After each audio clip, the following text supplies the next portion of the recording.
Oke, selamat datang kembali di pembahasan mendalam kita. Hari ini kita bakal ngupas bab 19 dari bukunya Jen Sincero, You Are a Badass. Judulnya, wah ini kayaknya banyak yang ngalamin nih, Drama Perasaan Kewalahan. Sumber kita kali ini fokus dari bab ini aja ya.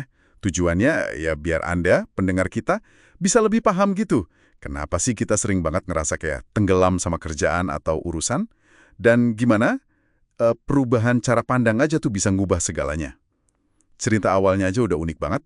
Si penulis lagi ikut seminar, disuruh ambil kartu tema acak. Dapatnya apa coba? Drama perasaan kewalahan. Wah, pas banget kan? Yuk kita bedah bareng-bareng. Inti dari bab ini tuh sebenarnya cukup nyelekit sih. Sebagian besar rasa sakit, penderitaan kita, termasuk rasa kewalahan yang bikin gak bisa gerak itu, seringnya itu drama. Drama yang gak perlu yang kita ciptain sendiri. Kuncinya ternyata ada di persepsi kita. Betul banget. Itu poin kuat dari Sincero. Dia bilang gini, hidup itu kan anugerah ya, luar biasa. Nah, kalau kita malah milih panik, milih ngerasa kewalahan, bukannya nikmatin aja perjalanannya, itu kayak peribahasa lama gitu ya, melempar mutiara ke depan babi, sia-sia gitu loh.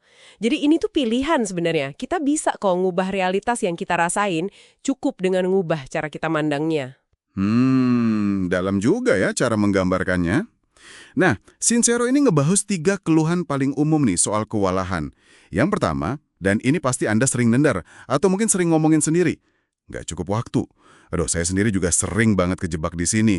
Tapi Sincero ngingetin, konsep nggak punya waktu ini seringnya cuma ilusi. Contohnya dia itu loh, jitu banget. Oh, yang soal parkir itu ya? Ternyata waktu itu bisa muncul gitu aja ya kalau situasinya maksa. Betul. Ini nunjukin kalau persepsi kita soal waktu itu ngaruh banget dari gimana kita menghargainya. Kalau kita sering telat, sering batalin janji itu kan kayak ngirim sinyal ya ke diri sendiri atau mungkin ke semesta kalau Anda percaya bahwa waktu itu ya nggak penting-penting amat. Dan biasanya nih kita bakal dapat lebih banyak situasi yang kayak gitu, yang nunjukin ya emang waktu kita berantakan. Jadi kalau mau punya lebih banyak waktu, ya mulainya dari menghargainya dulu. Oke. Terus gimana cara praktisnya? Sincero kan ngasih beberapa langkah konkret ya. Pertama, yaitu tadi, hargai waktu. Coba deh, mulai datang lebih awal. Sedikit aja. Itu udah sinyal kuat buat diri sendiri. Kedua, kenali pengalih perhatian. Apa sih musuh utama Anda? Medsos, notif email yang bunyi terus, atau pengen ngemil melulu. Sadari dulu polanya, terus bikin strategi. Mungkin matiin internet pas lagi butuh fokus gitu. Ketiga, pecah tugas jadi kecil-kecil. Chunking, tugas segede gaban pun jadi terasa lebih ringan kalau dipecah jadi potongan-potongan kecil. Waktu kerja juga gitu. Coba fokus intens, misal sejam, terus istirahat bentar. Otak kita tuh lebih seneng kerja dengan gigitan kecil kayak gitu. Nah, selain soal waktu, ada lagi nih keluhan yang kayaknya udah jadi lagu wajib zaman sekarang ya. Terlalu banyak yang harus dilakukan. Pernah sadar nggak sih kalau ditanya apa kabar, jawaban standar banget itu baik tapi sibuk banget. Shinsero tuh nyorotin ini. Seolah-olah sibuk itu jadi kayak lencana kehormatan baru. Padahal efeknya bisa negatif kan?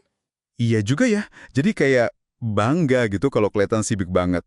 Padahal kalau dipikir-pikir, terus-terusan bilang sibuk itu kan ngirim pesan negatif ya soal hidup kita.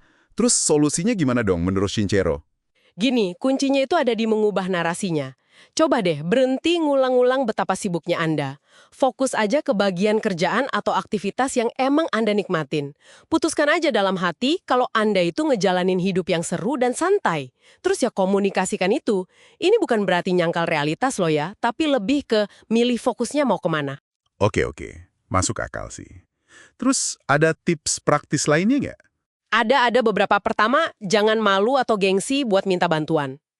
Kalau udah ngerasa mumet banget, nggak tahu mulai dari mana, perspektif orang luar itu seringkali ngebantu banget. Kayak nyari kacamata yang ternyata nangkring di kepala sendiri, gitu kan. Kalau emang perlu ya, sewa tenaga profesional. Anggap aja investasi waktu dan kewarasan jangka panjang. Kedua, prioritaskan dengan cerdas. Bikin daftar tugas itu bagus, tapi coba pisahin mana yang benar-benar harus sekarang, now, sama yang bisa nunggu, wait. Terus, sembunyiin dulu deh daftar wait-nya. Dari daftar now itu, pilah lagi mana yang dampaknya gede atau penting banget, mana yang kecil atau remeh. Yang remeh-remeh ini coba deh, Bisa didelegasiin nggak? Atau ditunda dikit? Ingat kata Sincero, kita tuh nggak akan pernah bisa nyelesain semuanya. Jadi ya kerjain aja apa yang bisa, tapi dengan happy. Nah, ini yang ketiga nih. Penting banget kayaknya sampai Sincero bilang, delegasikan atau mati. Wah, ini kayak tamparan keras buat kita-kita yang mungkin suka jadi control freak ya. Hahaha, bisa jadi. Yang ngerasa harus semua dikerjain sendiri, atau mungkin pelit gitu ya, gak mau keluar duit buat bantuan. Padahal kalau mau berkembang, emang nggak bisa sih ngerjain semuanya sendirian. Betul sekali. Dan ini nyambung nih ke keluhan ketiga, yang mungkin nggak selalu diucapin terang-terangan, tapi sering banget dirasain. Ini terlalu berat atau menakutkan. Seringkali rasa kewalahan itu cuma kayak kedok aja gitu. Topeng buat rasa takut yang sebenarnya. Takut gagal, takut gak mampu, takut ngambil langkah besar berikutnya. Wah, dalam juga ya ternyata. Jadi kewalahan itu bisa jadi cuma gejala dari sesuatu yang lebih mendasar gitu ya. Mimpi buruk. Kita ini kan sebenarnya beruntung banget ya, punya banyak kesempatan, punya tanggung jawab. Sayang banget kalau disia-siain dengan panik yang nggak perlu. Benar juga. Terus, apa dong saran kuncinya buat ngadapin perasaan terlalu berat ini? Sederhana sebenarnya, tapi sering banget kita lupain. Jadikan kesenangan itu prioritas. Istirahat, main, seneng-seneng, ngerawat diri, itu bukan kemewahan loh, tapi kebutuhan dasar. Kita perlu secara sadar ngerancang hidup yang lebih banyak senengnya. Pakai alat-alat yang tadi udah kita bahas, menghargai waktu, delegasi, prioritas, justru untuk menciptakan ruang buat istirahat sama kesenangan itu. Oke, jadi kalau kita tarik benang merahnya nih dari obrolan kita, rasa kewalahan itu sebagian besar emang drama internal kita ya. Akarnya ada di persepsi. Tapi kabar baiknya, kita punya kuasa buat ngubahnya. Caranya ya dengan geser fokus, ubah cara kita ngomongin kesibukan, mulai hargai waktu, prioritasin yang penting, berani minta dan terima bantuan, dan yang paling penting nih kayaknya, milih buat nikmatin prosesnya, ya nggak sih? Persis kayak pesan Sincero. Lakukan apa yang bisa kamu lakukan dalam kegembiraan, alih-alih mencoba melakukan semuanya dalam kesengsaraan. Dan ingat terus deh kutipan pamungkasnya itu, hidup ini hanyalah mimpi, jangan mengubahnya menjadi mimpi buruk. Nah, sebagai penutup nih, mungkin ada satu hal yang bisa Anda renungkan sendiri. Coba dipikirin, di area mana dalam hidup Anda rasa kewalahan itu paling sering muncul? Alih-alih kejebak sama pikiran, aduh kebanyakan, aduh berat banget. Coba deh, pikirin satu langkah aja. Satu langkah paling kecil apa yang bisa Anda ambil hari ini?